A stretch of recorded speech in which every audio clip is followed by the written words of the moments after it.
کیا کھڑے ہو کر پانی پینا یا کھانا کھانا جو ہے یہ طریقہ کیسا ہے اور کیا یہ کافروں کا طریقہ ہے؟ بتاتا ہوں، صحیح بخاری میں یہ حدیث موجود ہے کہ مولا علی رضی اللہ تعالیٰ عنہ علیہ السلام جب یعنی امیر المومنین بنے تو ظاہر ہے انہوں نے دارالخلافہ کوفے میں شفٹ کر لیا تھا، تو آپ کی عادت تھی کہ آپ زور سے لے کے مغرب تک نا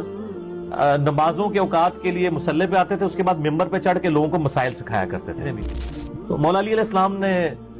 ایک دن یعنی وہ اپنے مسائل زور کے بعد بیان کر رہے تھے، اس دوران وضو کر کے بتایا لوگوں کو، وضو کا طریقہ سکھایا، اور اس کے بعد جب وضو کا جو پانی بچ گیا تھا نا اس کو کھڑے ہو کر پیا،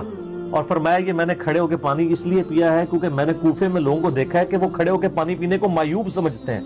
جبکہ میں نے نبی صلی اللہ علیہ وآلہ وسلم کو خود کھڑے ہو کے پانی پیتے ہوئے دیکھا ہے۔ مولا علی نے صحیح بخاری میں آتا ہے کھڑے ہو کے پانی پیا ہے، پھر بات تو کلیئر ہوگی کہ کھڑے ہو کے پانی پینا